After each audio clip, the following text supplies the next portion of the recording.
ẹ káàbọ̀ látẹ̀ka àpolówó ọjà. ó ṣeun lágbájá ọmọ bàbá mùkọ́mùkọ́. ẹ jẹ́ ń ṣojú òpó yẹn lẹ̀ báyìí. báyìí la máa ṣe o. tíná mọ̀nàmọ́ná bá ń ṣe mọ̀nàmọ́ná jẹnẹrétọ̀ là á lò. tójú ọjọ́ bá dàbí ẹni rúpọ̀ bí omi gàrí tó ń togi.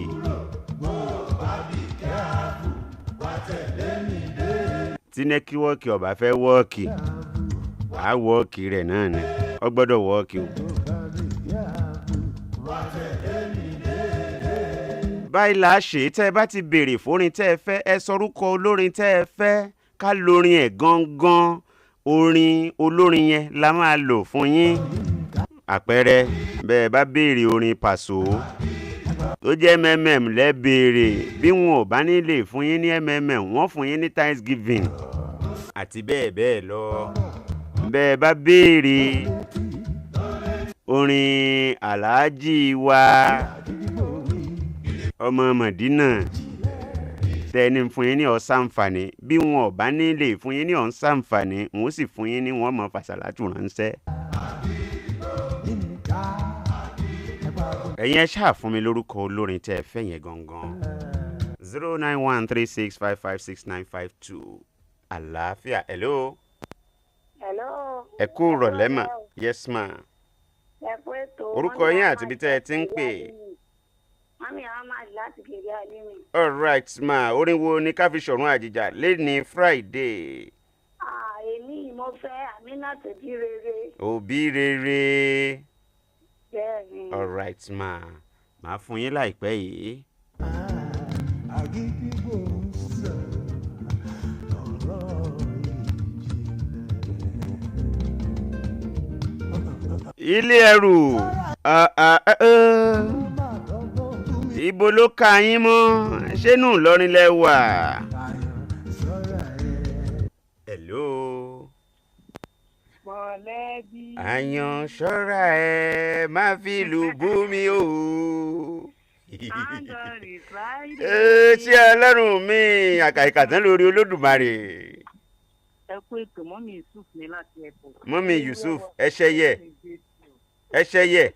ṣe bẹ́ẹ̀ mọ̀. ẹ wọ́n bínú. anyways ká pé ìjẹ́ ẹjọ́ nìyẹn ẹlẹ́jà bímọ èní lọ́jọ́ òkú mọ ẹ̀yà fi nǹkan ọmọ náà ń ṣe o. ó dáa kó pampasì wá. all right. ẹlẹ́wúrẹ́ wọlé ni o. ẹlẹ́wúrẹ́ wọlé o ẹlágùntàn wọlé pampamparam táǹkọ́. ìyá Yusuf ti sá lọ.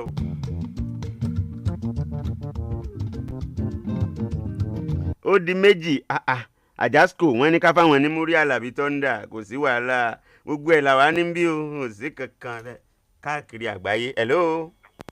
ẹ kúrò lẹ. bẹ́ẹ̀ fẹ́ fọ́rìn ó wà orúkọ yín àti ibi tẹ́ ẹ ti ń pè. Bàṣírò látòsílẹ̀ jọ̀sán ọ̀gá ọ̀rẹ́ àkọ́bí káfàtà. ọ̀gá ńlá. bàbá o. àṣeléyá gbọ́ns àṣetúnú àwẹ̀ gbọ́ns àṣebáfdé gbọ́ns. ẹ má wọrí. ká pé ìjẹjọ nìyẹn ẹlẹ́jà bímọ òní ní ìkómọ o. ẹ má wọrí ẹ gbà ká kó mọ. orin wo ni ká fún ọ̀gá ńlá. ẹ fún mi pàṣẹ sọ́sẹ̀sì. ó yá pàṣẹ wá. okay na bá wa sí antenna GSM ó kọ́ pọ̀ ọkùnrin náà mọ̀ fọ́kọjọ Apèdíọlá one of the whole federation ọ̀rẹ́ ọba of London bọ́ba lábẹ́ of America. mo ń bọ̀ ẹ jẹ́ ń tẹ̀ka àpolówó ọjà dé máa fún yín láwọn orin tẹ́ bèrè yẹn ní kọ̀ọ̀kan ní tẹ̀lé. Access Holdings, they move to the next level and they won't make you follow them enjoy the waka with their right issue. From 8th of July to 14th of August, then they offer new shares for 19 naira 75 kobo each. If you be shareholder, now your chance to get one extra share for every 2 shares where you own. Make you no dull yourself. Hurry, go www.theaccesscorporation.com for the full story, including the right circular, the people where they sell the shares, the bank where they collect, and our legal advisors them. Access Holdings, where the world connects. ó ń sẹ́lẹ̀ńkẹ́jọ ìkànnì Diamond 88.7 FM ní ẹ má gbé kú o.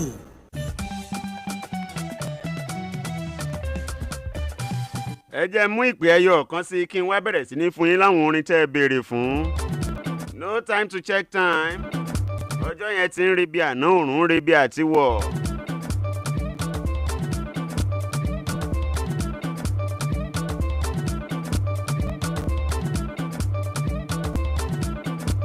hello ẹ kú rọ̀lẹ́ o. ẹ ti wọlé. ẹ kúrò lẹ́sà. ẹ ṣe. ẹ fòfò orúkọ mi ni Ìyá Báyọ̀ láti Ìlọrin. okay now. Ìlọrin làwa náà wà yí ẹ béèrè fórin tá a máa jọ fi ṣe weekend. Sauti Arẹwà. Sauti. all right. bọ̀dá mi débọ̀ kí ni happen lápá abẹ yẹn. ẹ bá mi kí mọ̀lẹ́bí mi dáadáa. òkòkò ọmọ Èkìtì Kàrúbíà ti ṣẹlẹ̀ o oríire. Báyọ̀ òkòkò owó orí baba Adéṣẹ́wà ọkọ ìyá Adéṣẹ́wà.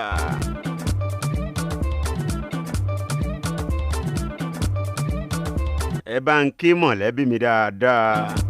bọ̀dá mi tó sìn owó bàbá àbèjì alágbára ní bíbèjì especially lásìkò ẹ̀fọkànbalẹ̀ Renew Hope tá a wà yìí. mo ń bọ̀ ó yá ẹ gba eléyìí ná ẹ máa rún eléyìí kó tó di pé àwọn orin tẹ́ ẹ béèrè fún yẹn máa rẹ́dì.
for Canada, na me for America. A lot in the enter,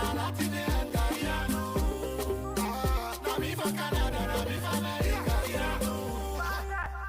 Getting you, she wants somewhere. Oh my God, better about you. Dakumba mi Naomi. Dakumba mi glory.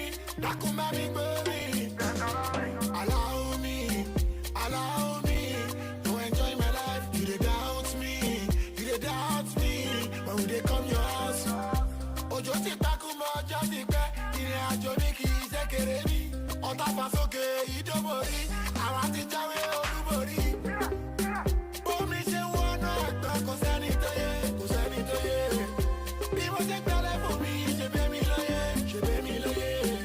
Alatide enter, yanu. Na me for Canada, na me for America, yanu. Alatide enter, yanu. Na me for ṣe ó yá náà ẹ jẹ́ ń bẹ̀rẹ̀ látọ̀dọ̀ Muri Thunder gbóhùn sókè Muri. Fananda ni Jubirilu bi makaza.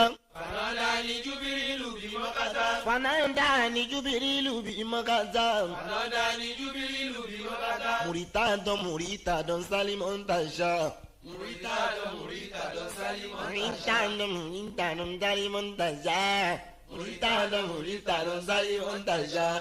La baika ya Rabana. Uridu bala wa sulal aya. Uridu bala wa sulal aya. Ọlọ́run ló pè mí wá sílùú Mẹ́kà. Ọlọ́run ló pè mí wá sílùú Mẹ́kà. Ikú kọ́ ló pè mí wá sílùú Mẹ́kà. Ọlọ́run ló pè mí wá sílùú Mẹ́kà. Àrùn kọ́ ló pè mí wá sílùú Mẹ́kà. Ọlọ́run ló pè mí wá sílùú Mẹ́kà. Èṣù kọ́ ló pè mí wá sílùú Mẹ́kà.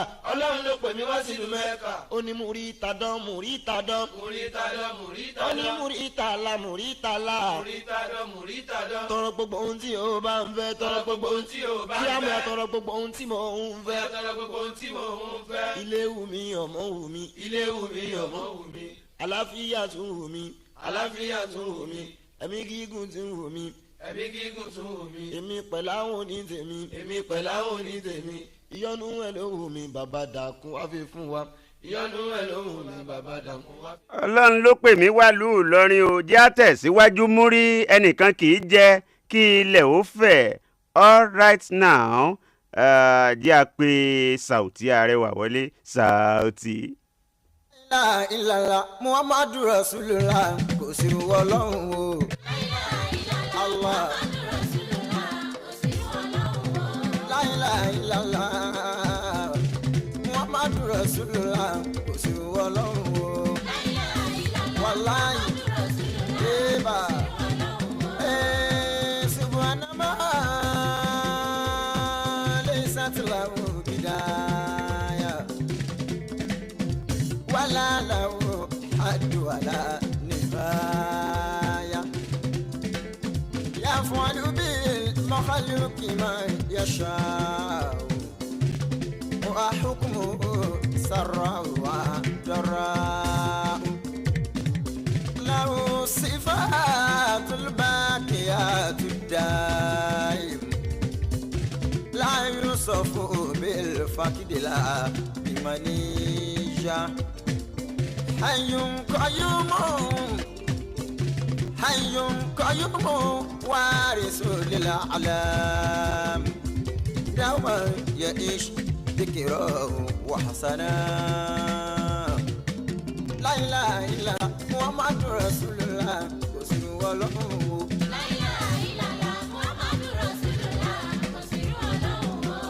Bọ̀dá Adébúrẹ́dì tí ń yọ bọ́tà gbogbo sọ́ọ̀mẹ̀lì ń kọ́. Ẹ bá ń kí Arise and Shine dáadáa. Adigun. Ẹnjìnìà Ajagun. Always ready sure plug. Mi ò ní wá yín tì láéláé. Tí mi ò bá ti wá yín tì ẹ̀yin gan ò ní wówó tì o. Ẹ bá ń kí gbogbo àwọn mọ̀lẹ́bí mi ní Gàmbàrí. méjì ni làwọn olólùfẹ́ mi náà fi láwọn fẹ́ràn mi. wọ́n rẹ́gísítà fún. ọlọ́run dákun mọ́jà yé dóṣì léwa o bí Pàṣọ bá ilé kìyàn tó ń tọ̀hún ní àwọn ọ̀gbọ́ àtàkọ̀bí wa kí ọ tó kí ọ ẹ sọ fún tọ̀hún kó lọ fòdórin tiẹ̀.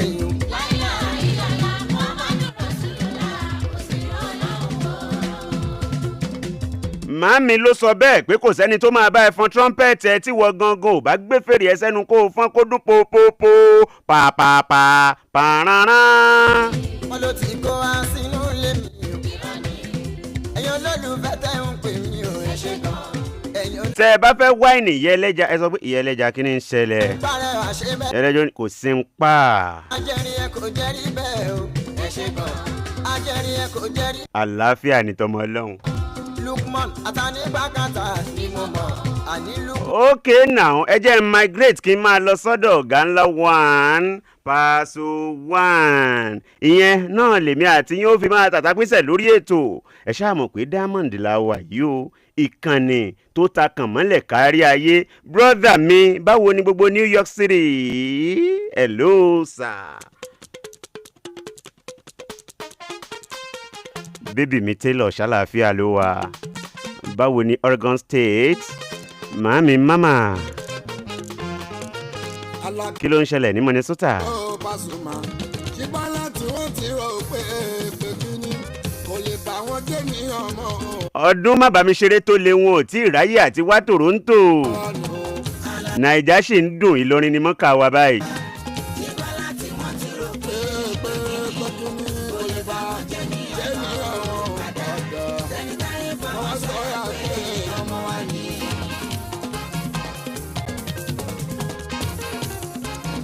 gbogbo ọgbà ọpẹ́ ní tèmi Pasuma gbogbo ọ̀nà lọ́lọ́run tèmi fi kẹ́mi ètò ayé mi níbẹ̀rẹ̀ o kọ́kọ́ kòrò àti lè dìde wá ní ìṣòro ó lè jù èmi kan mọ̀ pé wọ́n padà ní ìyàn ọmọ tó ń sọ mo tẹ̀ tí gọ́gọ́rà ròpin kò ti jù mo tẹ̀ tí gọ́gọ́rà ròpin kò ti bọ́ mo ti rò pé wọ́n jẹ́ àkúnni kó tó di kọ́ba mi kò forúkọ mi ò wá sí wò lọ́lábàdé lórúkọ mi ìbá fọkàyọ̀ o.